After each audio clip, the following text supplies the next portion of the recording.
Hello दोस्तों, welcome to my YouTube channel. Hope आप सब लोग अच्छे होंगे और बड़े अच्छे से अपनी स्टडी कर रहे होंगे। जैसा आपको पता है, सीजीएल का प्री एग्जाम स्टार्ट होने वाले हैं। अब आपके पास मुश्किल से 6-7 दिन का टाइम बचा है। तो इन 6-7 दिन में आपको कैसे रिवीजन करना है, क्या पढ़ना है, कैसे पढ़ना है, और ये सब बातें इस वीडियो में मैं आपसे करने आया हूँ।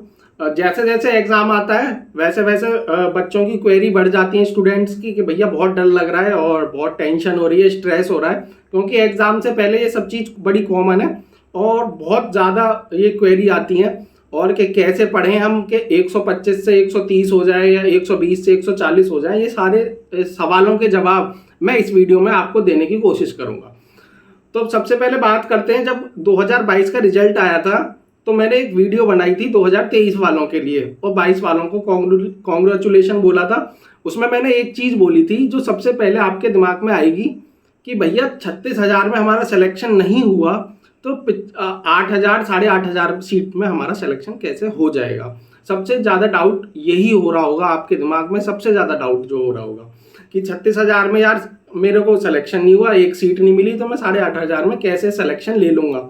सबसे पहली बात तो यार मैंने यही बोला था कि जब मैंने एग्ज़ाम दिया तो 12,500 11,000 उसमें मेरा सिलेक्शन नहीं हुआ, और जब 2019 में 8500 वैकेंसी थी उसमें मेरे को एक सीट मिल गई। तो ये कहीं नहीं लिखा हुआ कि आपको 36,000 में नहीं मिली तो 8500 में भी नहीं मिलेगी, 8,000 में भी नहीं मिलेगी।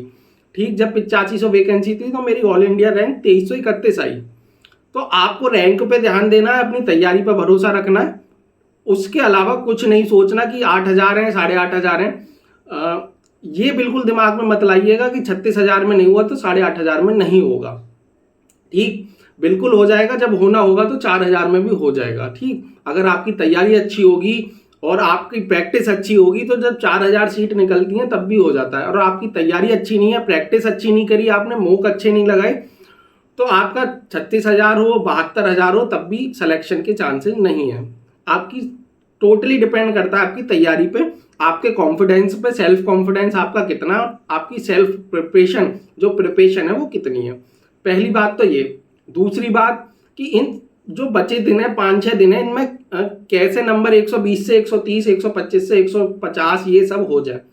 तो यार ऐसा कोई शॉर्ट ट्रिक नहीं है कि 105-6 दिन में कोई नहीं बता सकता कि 125 से 150 ना तो ये हो सकते हैं।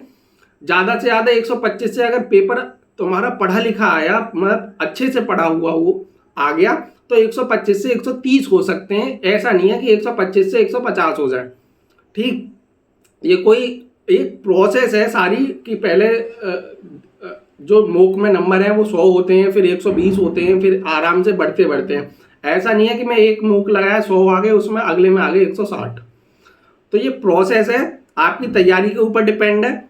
ऐसा कोई नहीं बता सकता और ना कहीं ना कोई बताएगा कि 125 से 150 कैसे हो जाए, और 5-6 दिन में कोई भी नहीं कर सकता। ये पूरा टाइम लगता है, पूरा तैयारी करनी पड़ती है अच्छे से।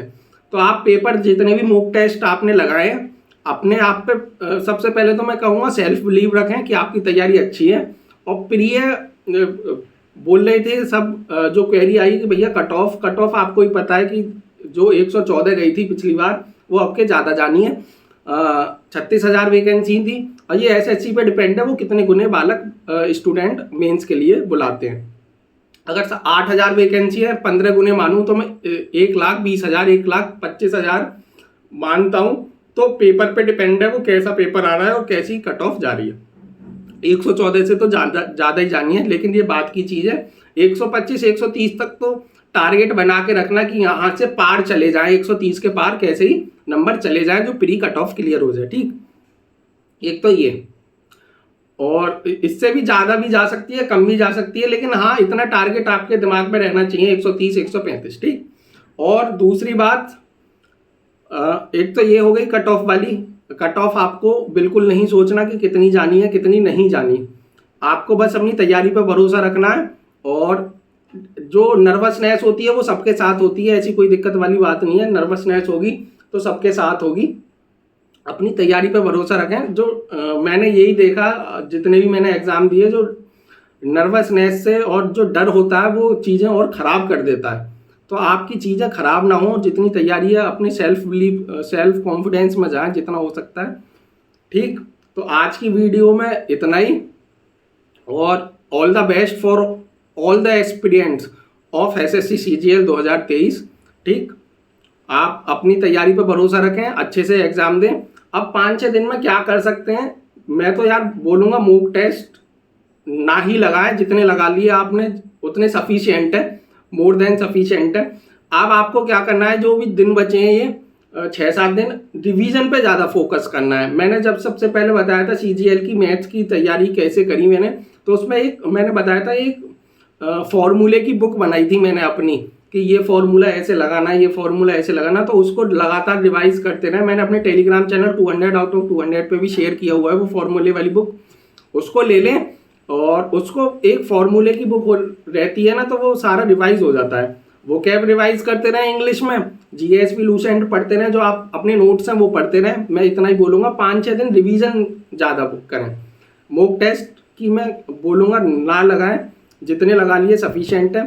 क्योंकि होता क्या है कि मॉक टेस्ट में अगर नंबर कम आ गए तो आपका सेल्फ जो कॉन्फिडेंस है वो बहुत कम हो जाएगा। अपने जो रिवीजन के नोट्स हैं वो बार बार रिवाइज करते रहें, लास्ट तक पढ़ते रहें, जब तक आपका एग्ज़ाम डेट नहीं है, जब तक आपकी एग्ज़ाम डेट तक। ठीक है, रिवाइज करते रहें, अच्छे से रिवाइज करें। इस वीडियो में इतना ही, मिलता हूँ अगली वीडियो में, जब तक के लिए टाटा बाय बाय।